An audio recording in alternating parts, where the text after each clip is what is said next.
Assalamualaikum warahmatullahi wabarakatuh dan selamat siang. Perkenalkan kami dari kelompok 2 yang terdiri dari Isnaini dengan akhiran NIM 14, Jovanka dengan akhiran NIM 44, Gita dengan akhiran NIM 74, Tirsa dengan akhiran NIM 78, Mauren dengan akhiran NIM 61, dan Jordan dengan akhiran NIM 01. Pada kesempatan kali ini kami akan membahas terkait pengukuran mental subjektif yang terdiri dari kuesioner NASA TLX, kuesioner stres kerja, reaction dan memory recall, serta EEG dan lain sebagainya. Adapun pendahuluan yang berisikan stres kerja adalah reaksi fisik, mental, dan emosional yang muncul ketika tuntutan pekerjaan melebihi kemampuan individu dalam mengatasinya. Sedangkan beban mental adalah tingkat usaha kognitif atau pikiran yang diperlukan untuk menyelesaikan suatu tugas atau pekerjaan tertentu, di mana pengukuran mental dan stres kerja adalah dua konsep yang saling terkait. Pengukuran mental yang akurat dapat membantu mencegah stres kerja, sementara manajemen stres yang baik dapat meningkatkan kinerja karyawan. Materi yang pertama yaitu pengukuran beban mental secara objektif. Pengukuran beban mental secara objektif adalah proses evaluasi beban kognitif yang dirasakan individu selama menjalankan suatu tugas, dengan menggunakan indikator yang terukur secara langsung, tanpa bergantung pada persepsi atau laporan subjektif. Pendekatan ini menggunakan data fisiologis atau perilaku yang menunjukkan tingkat aktivitas mental individu. Untuk materi selanjutnya, saya serahkan kepada Isnaini. Baik, berikut adalah beberapa metode yang umum digunakan dalam pengukuran beban mental secara objektif. Jadi di sini ada metode fisiologis. Jadi metode ini menggunakan perubahan dalam respon tubuh sebagai indikator dari beban mental. Nah, di dalamnya terdapat elektroencephalografi atau EEG yang merekam aktivitas gelombang otak untuk mendeteksi tingkat kewaspadaan, konsentrasi, atau stres. Jadi contoh indikatornya itu gelombang theta yang menandakan beban kognitif tinggi dan beta yang menandakan aktivitas otak aktif. Kemudian yang kedua ada heart rate variability atau HRV yang menganalisis variabilitas waktu antara detak jantung untuk menilai tingkat stres dan kerja mental. Nah, indikasinya variabilitas yang rendah menunjukkan stres tinggi atau beban mental yang berat. Kemudian yang ketiga ada skin conductance response atau SCR atau galvanic skin response atau GSR yang berfungsi untuk mengukur perubahan konduktivitas listrik kulit yang dipengaruhi oleh aktivitas kelenjar keringat akibat stres atau beban mental. Nah, keempat, ada pupilometri yang digunakan untuk mengukur perubahan ukuran pupil menggunakan pelacakan mata untuk mendeteksi tingkat beban kognitif. Nah, prinsipnya itu pupil cenderung melebar selama aktivitas mental yang intens. Kemudian di sini ada metode perilaku. Nah, metode perilaku ini menilai kinerja individu melalui parameter yang terukur secara langsung. Jadi di dalamnya ada 3. Yang pertama ada waktu reaksi atau reaction time yang mengukur seberapa cepat seseorang merespon stimulus tertentu. Nah, indikator yang digunakan yaitu waktu reaksi yang lebih lama sering menunjukkan beban mental yang lebih berat. Kemudian yang kedua ada tingkat kesalahan atau error rate yang menganalisis jumlah kesalahan dalam menyelesaikan tugas. Nah, interpretasinya yaitu beban mental tinggi sering meningkatkan frekuensi kesalahan. Kemudian yang terakhir yaitu kecepatan dan akurasi kinerja. Nah, mengukur kecepatan penyelesaian tugas dan tingkat akurasinya. Trade-off-nya itu peningkatan kecepatan kadang menyebabkan penurunan akurasi, menunjukkan tekanan kognitif. Metode neuromuskular, di mana metode ini dia menggunakan alat yang bernama elektromiografi atau EMG, di mana alat ini juga itu merekam aktivitas otot terutama di wajah atau leher yang sering terhubung dengan respon emosional dan stres. Indikator dari alat ini itu berupa ketegangan otot meningkat seiring dengan tingginya beban mental yang diterima oleh para pekerja. Pengukuran beban mental secara subjektif.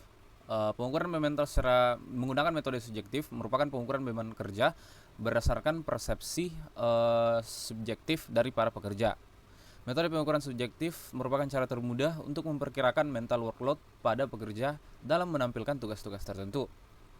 Secara umum, metode yang digunakan yaitu dengan menanyakan apa atau bagaimana yang para pekerja rasakan tentang beban pada tugas-tugas yang dikerjakan.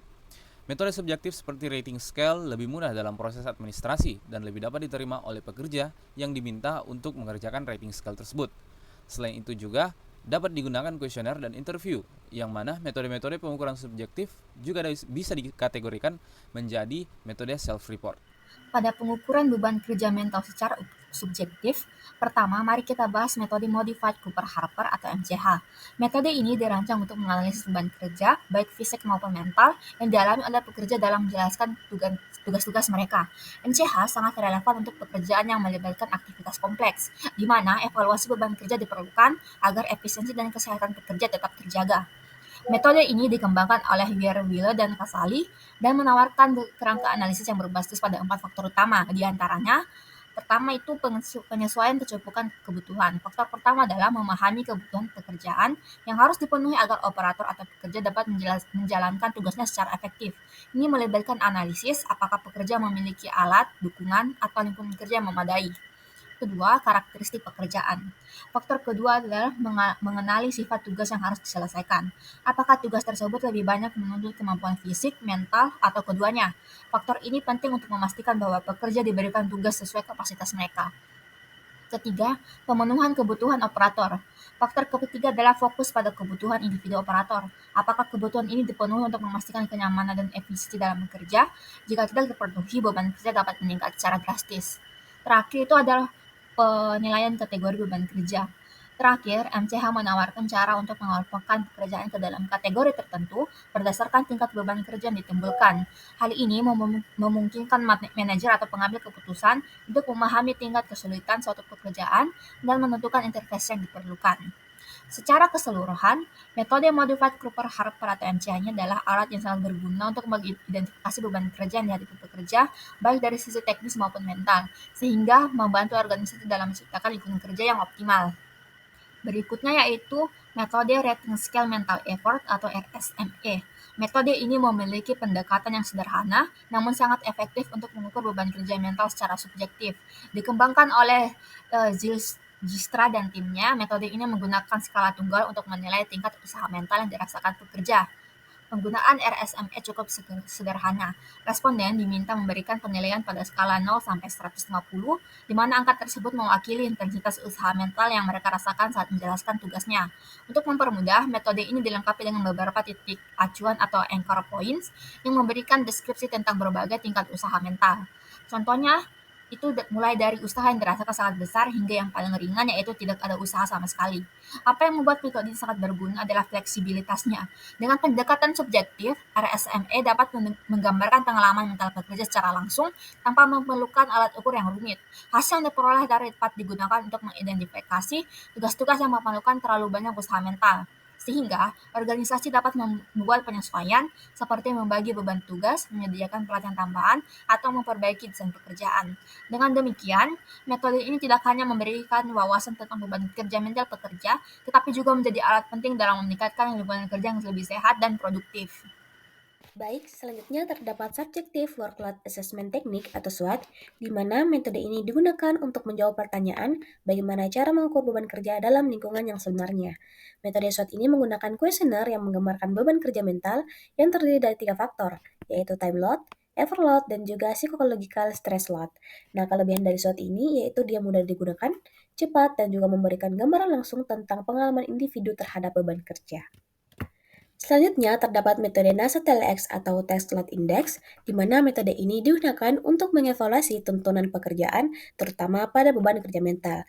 Nah, terdapat 6 dimensi yang digunakan pada metode ini, yaitu ada mental demand, physical demand, temporal demand, performance, effort, dan juga frustration, di mana pengukuran metode NASA ini dibagi menjadi 2 tahap, yaitu perbandingan tiap skala atau paired compression, dan juga pemberian nilai terhadap pekerjaan atau event scoring. Nah, kelebihan dari metode ini, dia itu lebih mendalam dan terperinci dalam mengidentifikasi berbagai aspek beban kerja yang dapat mempengaruhi performa seseorang.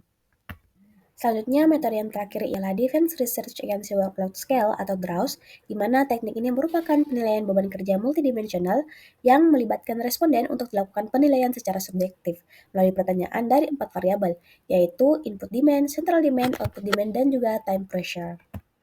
Demikian presentasi kelompok kami. Saya selaku moderator memohon maaf atas kekurangan. Dan saya ucapkan terima kasih atas perhatiannya. Wassalamualaikum warahmatullahi wabarakatuh.